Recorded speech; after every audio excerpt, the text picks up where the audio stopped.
1장 1절부터 3절 말씀을 읽겠습니다. 불편하시더라도 다시 한번 자리에서 기립합니다. 다 같이 일어나십니다. 사사기 1장 1절부터 3절까지 말씀을 봉독하겠습니다. 신약성경 358페이지에 있습니다. 제가 읽습니다. 여호수아가 죽은 후에 이스라엘 자손이 여호와께 여쭈어 이르되 우리 가운데 누가 먼저 올라가서 가나안 족속과 싸우리이까? 여호와께서 이르시되 유다가 올라갈지라. 보라, 내가 이 땅을 그의 손에 넘겨 주었노라 하시니라. 유다가 그 형제 시므온에게 이르되 내가 제비 뽑아 얻은 땅에 나와 함께 올라가서 가나안 족속과 싸우자. 그리하면 나도 내가 제비 뽑아 얻은 땅에 함께 가리라 하니 이에 시므온이 그와 함께 가니라. 아멘. 자리에 앉습니다. 오늘 말씀에 관련있는 사명이란 찬양 하나님께 드리고 말씀을 나누겠습니다.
사순절 5번째 주일에 이 찬양 드렸습니다. 하나님, 찬양의 가사가 우리의 신앙 고백 되게 하여 주시옵소서. 이제 말씀을 통하여 찬양의 가사의 고백을 다시 한번 되새기는 시간을 갖겠습니다. 성령님 도와주셔서 우리의 심령밭에 새겨지게 하여 주시옵소서. 하나님의 은혜를 기대하며 예수 그리스도 이름으로 기도하옵나이다. 아멘. 인사 한번 할까요? 말씀에 기대를 거십시다. 인사하겠습니다. 말씀에 기대를 거십시다.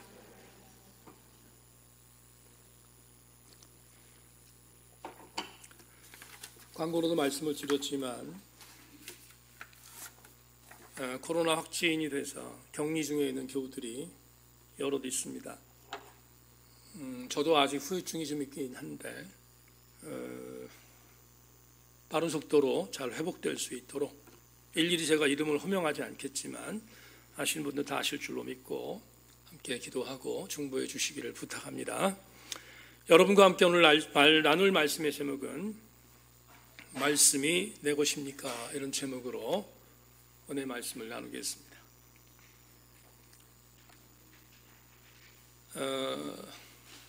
지난 확진 기간 동안에 서재에서 몸은 좀 아팠지만 서재에서 읽었던 책에 벼락과 같은 그런 소리로 들렸던 한 문장을 여러분에게 읽겠습니다. 질문하는 자는 항상 이긴다. 이제 패배를 무릅쓰고 당신이 대답할 차례다. 왠지 모르겠지만 이 문장이 제게 벼락 소리로 또 천둥 소리 들렸습니다. 바이러스의 공포 때문에 생리적인 신체 구조가 완전히 파괴돼서 상당히 많은 신체적인 육체적인 고통이 있었지만 그래도 사라질 거야 하는 믿음을 갖고 견뎠고 버텼고 또 그렇게 돼서 오늘 여러분 단위에 섰습니다. 그런데 신체적인 두려움과 공포보다 더 두렵고 공포스러운 것은 사실은 다른 곳에 있었습니다. 조금 전에 말씀을 드린 것처럼 분명히 엔데믹으로 가고 있는 절정기에 있습니다. 제 친구 목사 교회는 5월부터 모든 사역을 다시 연다 하는 문자까지 받았는데 분명한 것은 다시 일상으로 가고 있는 어간이라는 것도 저는 동의합니다. 그런데 엔데믹이 끝난 이후 우리는 과연 일상으로 돌아갈 수 있을까? 다시 정상적인 궤도로 올라설 수 있을까를 질문해 보면 답하는 것이 그리 쉽지 않습니다. 지난 2년 3개월 동안 팬데믹을 이렇게 해석할 수 있습니다. 골리앗이다. 소년 다윗은 나라가 백척간두의 위기에 있음을 알고 비록 소년이었지만 골리앗과 싸웠습니다. 그리고 이겼습니다. 그런데 2022년 영적인 골리앗, 그 골리앗과 우리가 싸울 수 있을까?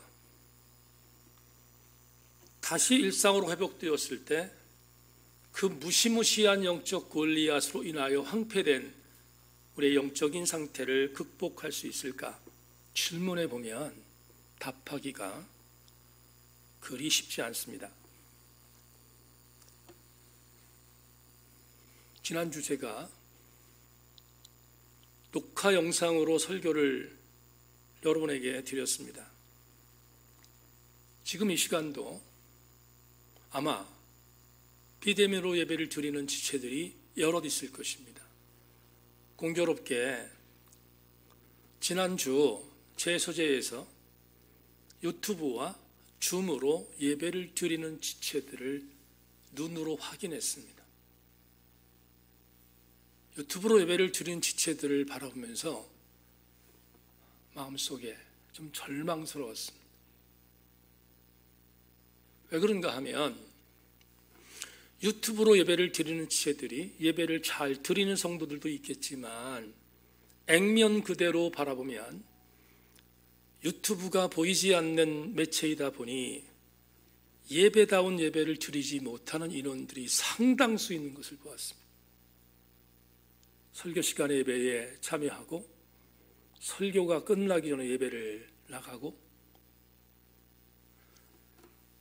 그냥 너무 자연스럽게 영적으로 무너진 단련을 보여주는 이런 상태에서 과연 2년 3개월이 지난 팬데믹 이후 우리가 일상으로 돌아봤을 때 진짜로 정상적인 그리스도인의 삶의 모습으로 회복될 수 있을까를 묻는다면 참 쉽지 않습니다. 프리모 레비라고 하는 이탈리아 출신의 유태인이 있습니다. 그가 나치즘에 저항하다가 체포되어 아우슈비츠 제3수용소에 수용됐습니다. 죽어야 되는 인생이었는데 극적으로 살았습니다. 그리고 나서 그 수용소에서 겪었던 인간 말살 정책에 대하여 저항하기 위해서 책을 썼습니다. 이것이 도대체 인간인가? 라는 책인데 그 책에서 이렇게 당시에 아우슈비츠 수용소에서 있었던 기가 막힌 폭력에 노출되었던 본인을 이렇게 고발합니다. 이해하려 애쓰지 마라. 미래를 상상하지 마라. 모든 게 어떻게 언제 끝나게 될지 생각하며 괴로워하지 말라. 아우슈비츠 수용소에 있었던 모든 수용자들에게 게슈타포와 그리고 독일 나치즘에 동조하는 수많은 사람들이 이렇게 압박했습니다. 여기에는 희망이라는 것이 존재하지 않는 것이다.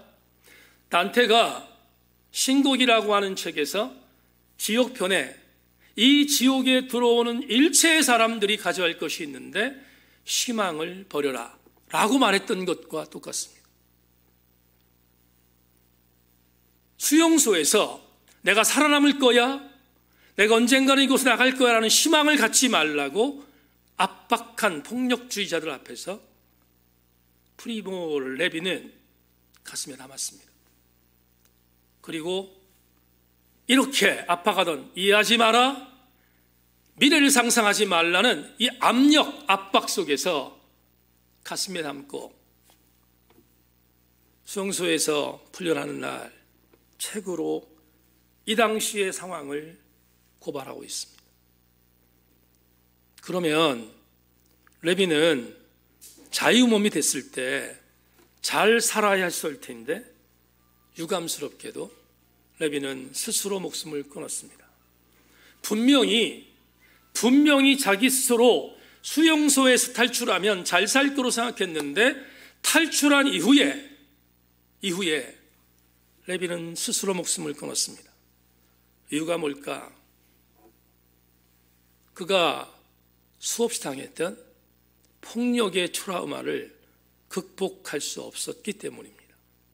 그런데 극복할 수 없었던 그 트라우마를 생각하지 말라는 그 폭력 앞에서 프리모 레비는 죽음으로 저항했습니다. 저는 자살 내살론자가 아닙니다.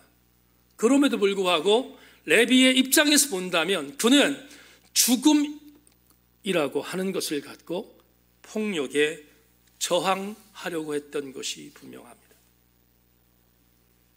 같은 맥락으로 저와 여러분들은 그리스도인입니다. 세간의 사람들은 저와 여러분들에게 예수쟁이라고 말합니다. 우리는 믿음의 주이신 예수 그리스도를 믿는 크리스천입니다. 그렇다면 우리가 절대로 양보하지 말아야 할 것이 있지 않겠습니까? 그것은 내가 그리스도인으로 지금 온전히 살고 있는가에 대하여 질문을 멈추지 말아야 합니다. 내가 예수 그리스도로 살아가고 있다는 사실에 대한 질문을 멈추는 순간 우리는 그리스도인의 정체성에서 헤어나올 수 없습니다.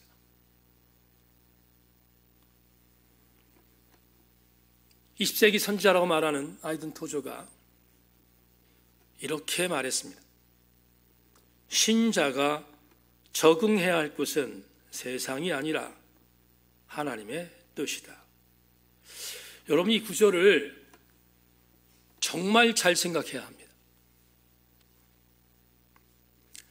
지난 2년 3개월을 뒤돌아보십시다. 대구의 신천지 집단에서 동선들을 숨기는 바람에 확진이 시작됐습니다. 그리고 퍼져나갔습니다. 신천지 교회와 한국교회가 서로 다르다고 생각하지 않았던 수많은 세간의 사람들은 교회에 진절머리를 냈습니다. 교회 때문에 코로나가 확산되었다고 평가했기 때문입니다.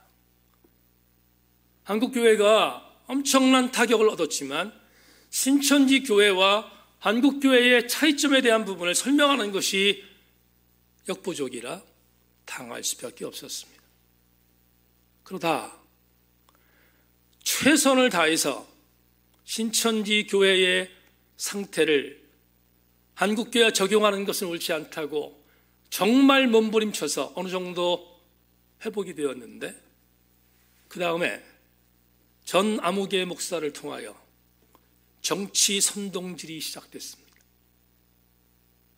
그래서 한국교회는 다시 시궁창에 빠졌습니다. 더 이상 걷잡을 수 없는 나락에 빠졌습니다. 세상 사람들은 이제 교회라면 혀를 내두는 단체가 되었습니다. 한국교회는 속절없이 무너졌습니다. 그러나 그대로 좌시할 수 없어서 전 아무개 목사와 같은 교회가 아닌 가장 상식적인 교회들은 교회가 다시 교회의 위상을 찾기 위하여 사회에 대하여 선한 영향력을 제시하기 위하여 다시 몸부림치기 시작했습니다. 정말 피말리는 싸움이었습니다. 대다수의 상식적인 교회들은 위상이 땅에 떨어진 한국교회를 다시 세우기 위하여 지금도 노력하고 있습니다. 지금도 선한 영향력을 갖고 대사회적으로 다시 교회가 어떤 일을 해야 할 것인가를 놓고 기도하며 최선을 다하여 몸부림치고 있습니다. 저는 그렇게 되어야 한다고 생각합니다. 교회가 세상을 향하여 잃어버린 위상을 되찾기 위하여 세상의 소리를 들어야 하고 세상에 선한 영향을 제시한다는 상황에 대하여 일도 이의를 제기하지 않습니다. 그런데 조심할 게 있습니다. 전제했습니다. 대다수의 상식적인 교회가 세상의 소리를 들어야 하지만 그럼에도 불구하고 조심해야 할 게 있습니다. 아이든 토저의 말입니다. 무엇을 조심해야 합니까? 이것입니다. 아무리 그래도 그리스도인이 제일 먼저 집중해야 하는 1순위는 세상이 아니라 하나님의 뜻이어야 합니다. 하나님의 뜻이 먼저 이어야지 세상의 뜻이 먼저 이어서는 안 됩니다. 만에 하나 지금 교회의 위상이 떨어질 대로 떨어졌다고 하여 세상의 뜻을 하나님의 뜻보다 우선순위 한다면 교회는 교회로서의 정체성을 잃어버릴 수밖에 없습니다. 수많은 사람들이 도대체 교회가 사회를 위하여 무슨 일을 했는가? 우리에게 좋은 영향력을 제시하는 건 둘째치고 우리에게 피해를 주지 말라고 난도를 치면서 교회를 공격하는 시대가 되었지만, 그래서 교회가 세상의 소리를 들으며 다시 정상적인 교회들은 하나님의 은혜 안에 대사회적으로 선한 영향력을 제시해야 되는 부분이 분명하지만 그럼에도 불구하고 1순위는 하나님의 뜻이어야 합니다. 그걸 놓쳐서는 안 됩니다. 사단은 한국교회를 다시 세우라고 하는 하나의 방편으로 세상의 소리를 들으라고 말하는 경우들이 있습니다. 전제합니다. 세상의 소리를 듣는 것을 최선을 다해야 되겠지만 전제는 하나님의 뜻이 먼저입니다. 왜 오늘 여러분에게 이렇게 이러한 하나님의 뜻이 먼저인가를 강조하는가? 이유는 오늘 본문 때문입니다. 사순절 5번째 주일에 절기 선교 첫 번째로 오늘 본문을 택했습니다. 사사기 1장입니다. 오늘 본문은 짧습니다. 다시 읽어드리겠습니다. 여호수아가 죽은 후에 이스라엘 자손이 여호와께 여쭈어 이르되 우리 가운데 누가 먼저 올라가서 가나안 족속과 싸우리이까? 여호와께서 이르시되 유다가 올라갈지니라. 보라, 내가 이 땅을 그의 손에 넘겨 주었노라 하시니라. 유다가 그 형제 시몬에게 이르되 내가 제비 뽑아 얻은 땅에 나와 함께 올라가서 가나안 족속과 싸우자. 그리하면 나도 내가 제비 뽑아 얻은 땅에 함께 가리라 하니 이에 시므온이 그와 함께 가니라. 오늘 본문입니다. 이 본문을 읽다 보면 대단히 단순한 것 같지만 도무지 이해가 되지 않는 내용이 담겨져 있음을 알게 됩니다. 여러분에게 추석하겠습니다. 1절만 다시 읽습니다. 여호수아가 죽은 후에 이스라엘 자손이 여호와께 여쭈어 이르되 우리 가운데 누가 먼저 올라가서 가나안 족속과 싸우리까? 담임 목사를 주목해 주시기 부탁합니다. 430년간 애굽에서 종살이하던 이스라엘 신앙 공동체 하나님께서 불쌍히 여기셔서 지도자 모세를 세우셨고 그를 통하여 출애굽시키셨습니다. 그리고 나서 하나님이 지시할 땅 가나안 땅까지 가기에 앞서 40년 동안 광야에서 연단받게 하셨습니다. 그리고 모세가 죽자 모세의 뒤를 이어 여호수아가 모세에게 명령하셨던 하나님의 명령 그대로 가나안 땅에 정착하기 위해서 가나안 정복을 시작합니다. 그런데 초기 가나안 정복의 초기에 여호수아가 죽습니다. 여러분, 가나안 정착이 이루어지기 전에 여호수아가 죽었습니다. 모세도 없고 여호수아도 없습니다. 이스라엘의 리더십이 사라진 것입니다. 잘 생각해 보십시다. 이스라엘은 애굽에서는 말할 것도 없지만 광야에서 40년 동안 있는 동안 하나님이 이렇게 명령하면 이렇게 하라 하는 명령을 들으면서 살았지만 수없이 하나님을 불평하고 하나님께 반대했습니다. 원망했습니다. 그런데 그럼에도 불구하고 광야에서 40년이 지난 뒤 가나안까지 갈 수 있었던 이유는 모세라는 리더가 있었기 때문에 모세가 이끌었습니다. 중간 이스라엘을 너무 분노하셨던 하나님께서 이스라엘을 멸절시키겠다고 할 때도 모세의 생사를 건 중보 때문에 이스라엘은 회복될 수 있었습니다. 관건은 모세라는 지도자가 있었기 때문입니다. 모세가 죽은 뒤에 완벽하진 않았지만 그의 몸종이었던 여호수아가 리더십을 인계받아서 가나안 정착까지 가는 지도자로 사역했습니다. 다시 한 번만, 모세가 있었고 여호수아가 있었습니다. 이스라엘은 불평, 불만, 원망이 있었지만 그래도 이 두 명의 지도자가 이끄는 대로 갔기에 가나안까지 이룰 수 있었던 것은 부인할 수 없는 사실입니다. 그런데 여호수아가 죽었습니다. 이제는 지도자가 없습니다. 그러자 지도자가 없는 이스라엘 신앙 공동체는 영적인 멘붕에 빠지기 시작했습니다. 아직 가나안은 정착되지 않았습니다. 점령해야 할 땅들은 너무 많았습니다. 어떻게 할 줄을 몰랐던 이스라엘 공동체가 오늘 1절에 분명히 이렇게 말하고 있습니다. 이스라엘 자손 중에서 하나님께 물었습니다. 여러분, 리더가 없으니까 이스라엘 자손이라고 말한 거예요. 이스라엘 공동체를 의미할 것입니다. 이스라엘 공동체가 하나님께 물었습니다. 하나님, 이전에 모세가 이렇게 했고 이전에 여호수아가 이렇게 했는데 우리 이제는 지도자가 없는데 우리가 이 가나안에 어떻게 해야 되겠고 어떻게 올라가야 됩니까?를 묻습니다. 누가 올라가야 되지요? 라는 것을 묻습니다. 그러자 하나님께서 이스라엘 자손의 기도를 들으시고 2절에서 이렇게 말씀하시오. 여호와께서 이르시되 유다가 올라갈지니라. 보라, 내가 이 땅을 그의 손에 넘겨 주었노라 하시니라.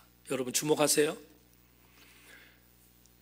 다급했던 이스라엘이 우리가 가나안에 누가 올라가야 됩니까? 라고 물었을 때 하나님이 친절하게 말씀하셨습니다. 유다야, 네가 가라. 유다 지파 네가 가라는 것입니다. 그런데 유다 지파에게 가라고 명령하셨던 하나님은 가라고만 말씀하신 게 아니라 이게 은혜지요? 유다야, 네가 올라가면 네가 올라가는 땅을 내가 너에게 넘겨줄 거야. 무슨 말입니까? 하나님이 먼저 싸우셔서 유다에게 가나안 땅을 주겠다고 서비스하셨어요. 여기까지 이해됐으면 아멘. 하나님은 이렇게 선명하게 이스라엘 공동체를 사랑하셨습니다. 그러면 이제 이스라엘 공동체가 해야 할 게 있습니다. 뭡니까? 올라가면 돼요. 누가 올라가면 되지요? 유다가 올라가면 돼요. 유다가 올라가면 하나님께서 이미 싸우셔서 손에 붙여주겠다고 하셨으니까 그대로 될 것입니다. 그런데 3절을 보세요. 3절에 정말 절망스러운, 여러분 3절은 아무것도 하는 게 아니라 절망스러운 메시지가 3절에 있습니다. 3절 자막 보십시오. 유다가 그 형제 시므온에게 이르되 내가 제비 뽑아 얻은 땅에 나와 함께 올라가서 가나안 족속과 싸우자. 그리하면 나도 내가 제비 뽑아 얻은 땅에 함께 가리라 하니 이에 시므온이 그와 함께 가니라. 그냥 3절이 문자로 기록됐으니까 아무것도 아닌 것처럼 여겨지지만 이건 충격입니다. 왜 충격입니까? 유다가 그렇게 친절하게 말씀하시는 하나님의 조명하심에 반기를 든 것입니다. 순종하지 않았어요. 3절을 보면 올라간 것처럼 보이지만 하나님의 명령에 정면으로 거부 의사를 표합니다. 뭐가 증거입니까? 유다는 하나님이 친절히 응답하신 조명을 받은 뒤에 하나님 제가 올라가겠습니다라고 유다가 올라간 것이 아니라 같은 어머니 뱃속에서 탄생했던 친형제 시므온 지파에게 청합니다. 시므온 지파에 가서 이렇게 말해요. 형제여, 우리 아이가, 우리는 같은 어머니 뱃속에 태어난 존재 아닌가? 내가 하나님께 기도했더니 나보러 올라가라고 한다. 유다의 말입니다. 나보러 올라가라고 한다. 근데 혼자 올라가기 싫어. 시므온, 같은 엄마의 뱃속에 태어난 우리 지파가 같이 올라가자. 오늘 3절이 뭐라고 말합니까? 이렇게 3절 후반절에 이에 시므온이 함께 가니라. 그럴듯해 보이지만 하나님 말씀에 대하여 정면으로 거역한 것입니다. 유다만 올라가라는 하나님 명령을 거절하고 시므온과 같이 올라갔음을 3절이 말하고 있습니다. 여기서 조금 더 깊은 본문의 해석에 접근하겠습니다. 여러분, 이 본문을 문자적으로 고지고대로 해석하면 지금 제가 말씀드린 것이 옳습니다. 하나님의 말씀에 정면으로 거부하여 유다가 시므온과 동조하여 같이 올라갔다. 이게 일반적인 해석이에요. 그런데 또 다른 해석이 하나 있습니다. 어떤 해석인가? 전성민 교수라는 교수가 있는데 이 교수의 자료를 어제 설교 준비를 하기 위해서 차준희 교수와 약 1시간 정도 전화 통화를 했습니다. 차 교수가 자료를 보내줬습니다. 자료 속에 굉장히 신선한 메시지가 있었습니다.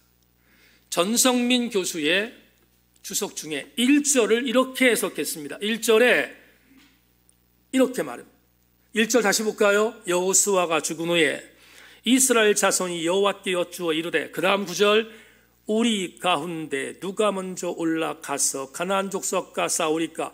우리 가운데라는 구절을 주목하십시다. 이 구절을 전성민 교수가 이렇게 해석했습니다.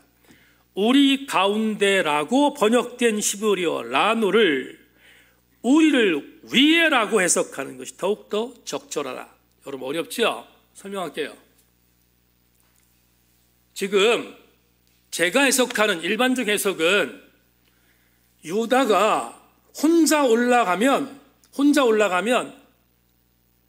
정말 나쁜 말입니다. 독박 쓸 것 같아요. 그래서 염려스러워서 형제에게 말했습니다. 같이 올라가자고. 하나님 말씀을 거부한 거예요. 하나님 말씀을 정면 거부한 것이라고 제가 해석했습니다. 그런데 전성민 교수는 한 발 더 나가요. 어떻게?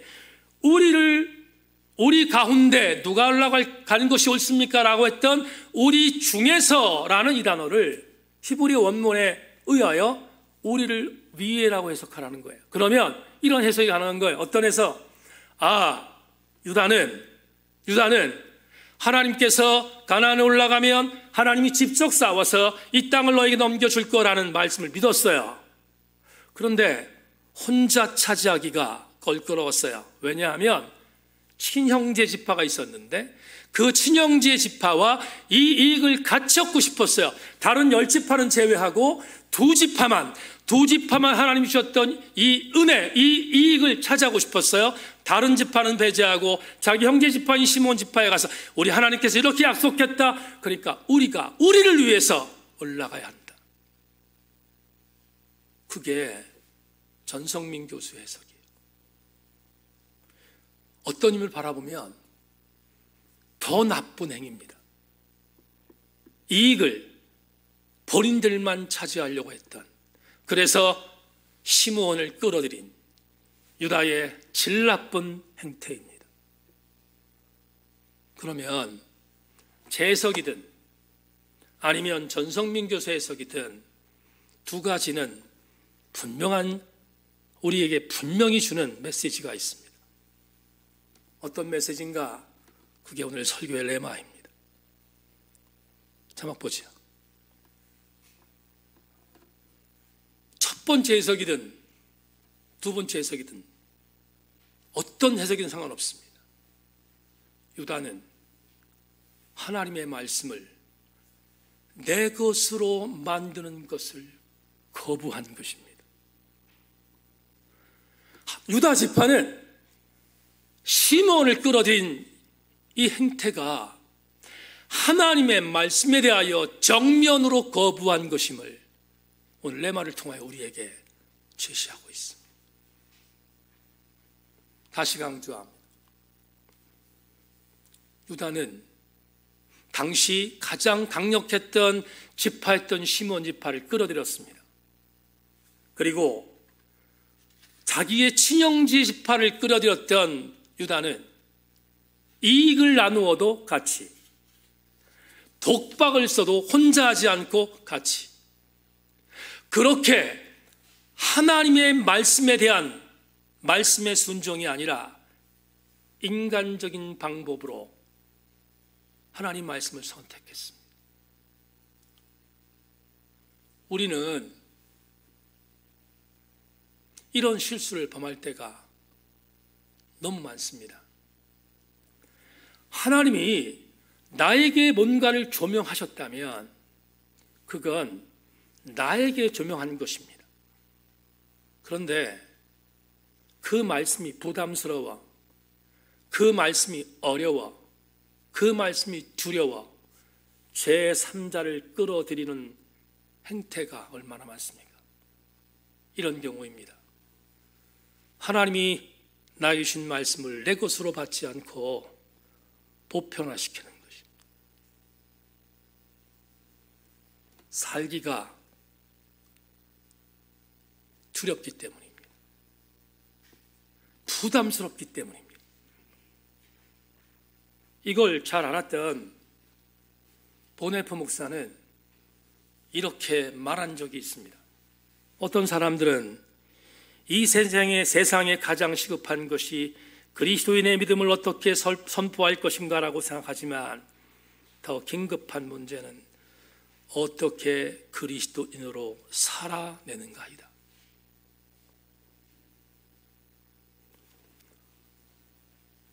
여러분, 제가 소설 하나를 소개하겠습니다. 우리나라에도 영화로 몇 년 전에 개봉된 영화 앤더 슈샤크라고 하는 일본의 정주작가가 썼던 침묵이라는 영화를 보신 적이 있습니까? 앤더 슈샤크는 캐톨릭 신자이지만 대단히 중요한 신앙인이었기에 기독교적인 시각에 여러 가지 소설을 썼습니다.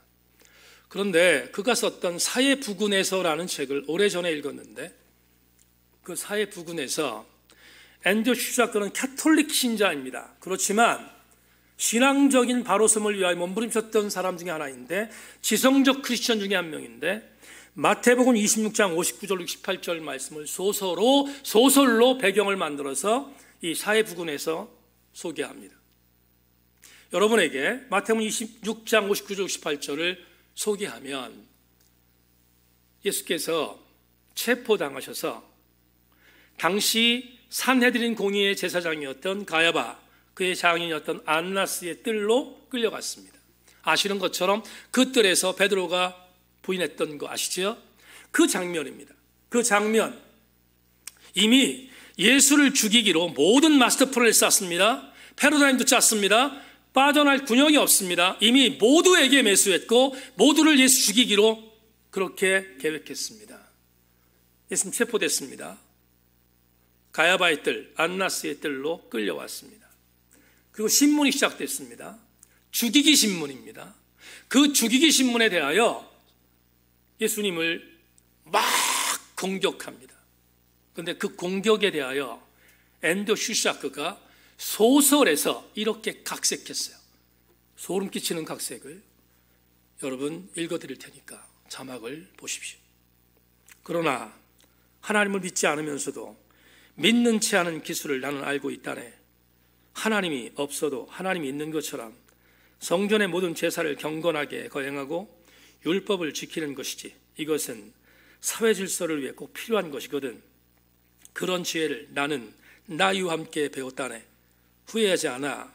나는 내 삶의 방식이 그대 것보다 현명하다고 본다네. 민족이나 나라를 위해서도 그런 편이 유리하지. 인간이 남을 행복하게 해준다는 것은 어불성설이지만 적어도 주거지와 함께 모여 결속을 다지는 장소는 만들어줄 수 있고 또 그렇게 하는 것이 우리의 의무이자 세상의 필요에 응하는 것이라네. 무슨 말입니까? 이런 뜻입니다. 지금 예수님에게 종교적인 껍데기 허울을 갖고 있었던 지도자가 이렇게 말하는 거예요. 예수, 잘 헛살았어. 살아가는 방법은 이게 아니야. 나는 하나님을 너무 잘 알지? 나는 하나님을 너무 잘 아는데 나는 그 하나님 믿는 방법을 알아? 이 하나님 믿음으로 말미암아 나는 이런 이익을 얻을 수 있어. 그 방법을 나는 쌈박하게 알아. 그러니까 하나님을 믿을 때는 이렇게 믿어야지 자네처럼 믿으면 안 돼. 하나님을 이용하는 거야. 그래야 부도 생기고 그래야 명예도 생겨. 조금 전에 여러분 자막 보셨습니까? 이렇게 예수님을 압박했던 안나스가 이렇게 기가 막힌 소름 끼치는 종교적 껍데기의 메시지를 다 전한 뒤에 예수에게 물어요. 이렇게. 그런데 자네는 헛살았다는 거잖아요. 정말 헛살았습니까? 여러분, 예수 그리스도께서 헛살았습니까? 이 시대의 비극은 하나님을 너무 잘 알아요. 종교적으로 익숙해요. 이 시대의 정말로 참담한 비극은 예수 그리스도를 모르지 않아. 너무 잘 알아. 그런데 그 예수 그리스도를 아는 것을 믿음으로 승화시키지 않고 이용하는 자들이 득세한다는 것입니다. 그게 이 시대의 비극입니다. 포스트 팬데믹 이후에 한국교회의 절망은 예수를 모르는 사람들 때문에 이루어지는 절망이 아니라 예수를 아는데 예수 그리스도를 믿는 신실함이 아니라 이용하는 자들이 더 많아진다는 것 때문에 이루어지는 절망입니다. 마이클 오튼이라는 교수가 이렇게 갈판 적이 있습니다. 기독교를 좋은 조언 정도로 축소시키면 인생 코칭 문화에 딱 들어맞는다. 그러나 기독교를 구별시키는 핵심은 기독교의 도덕적인 계율이 아니라 예수의 이야기다. 개인이 하늘로 올라가는 여행 이야기가 아니라 하나님의 성육신, 속죄, 부활, 승천, 그리고 다시 오심이라는 역사적 사건에 대한 이야기다. 세인교회 성도 여러분, 팬데믹이 끝나 포스트 팬데믹이 되었을 때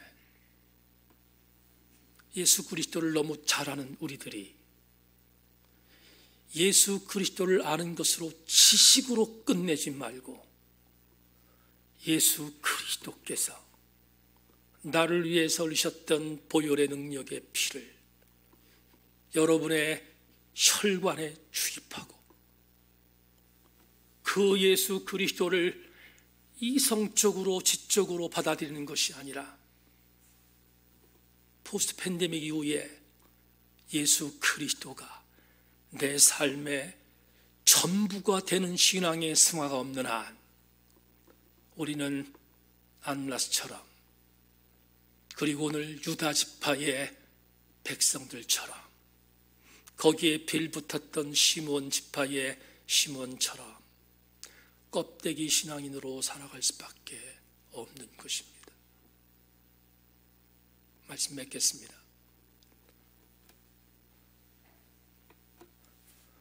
저와 여러분에게는 별명이 주어졌습니다. 예수 믿는 사람들입니다. 세상 사람들은 우리에게 조금 상스럽게 예수쟁이라고 말합니다. 그러나 우리는 우리의 언어로 조금 더 고급스럽게 크리스티아노스라는 별명을 갖고 있습니다. 그렇다면 우리는 절대로 뒤로 물러서지 말고 양보하거나 타협하지 말아야 할 것이 있습니다. 마지막으로 권면합니다. 여기에 모여서 예배하는 사랑하는 교회 여러분, 줌으로 유튜브로 예배하는 지체 여러분, 여러분 세상 사람들이 여러분에게 예수 잘 믿는 사람이라고 칭찬받고 계십니까? 여러분 스스로가 내가 기도 제목이 있을 때 나는 하나님께 기도할 수 있는 방법과 능력을 알아 라고 고백하는 자들이 여러분입니까? 거기서 끝나지 않고 내가 하나님께 기도했더니 하나님이 유다야 네가 올라가라 라고 말할 정도로 내가 기도하면 하나님이 응답하는 응답의 능력까지 받은 자가 나라고 자랑하며 간증하고 있습니까? 우리 중에 그런 자가 있다면 오늘 사순절 5번째 주일에 더 경성해야 할 것이 있습니다. 기도하는 방법도 알아, 기도의 응답도 받아. 그렇다면 본문의 유다 지파의 사람처럼 하나님의 조명하심에 반기를 들지 말아야 되지 않겠습니까? 우리는 유다야 내가 올라가라 라고 명령하셨다면 주님, 시몬을 끌어들이지 않고 내가 올라가겠습니다 라고 실천해야 되지 않겠습니까? 그러려면 말씀이 조명될 때 말씀을 내 것으로 만들어 1인칭 객관화시켜야 합니다. 그것만이 내가 승리하는 방법인 것을 명심하고 오늘 여기에 모여있는 우리 모든 교우들마다 말씀이 내 것인 것을 묻는 사순절 5번째 주일 되기를 주님의 이름으로 축원합니다. 하나님 감사합니다. 오늘 주의 말씀을 나누었습니다. 주님, 유다 되지 않게 하여 주옵소서.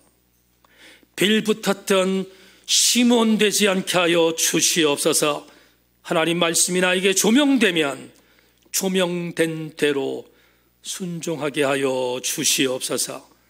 예수 그리스도의 이름으로 기도 올리옵나이다. 아멘. 주의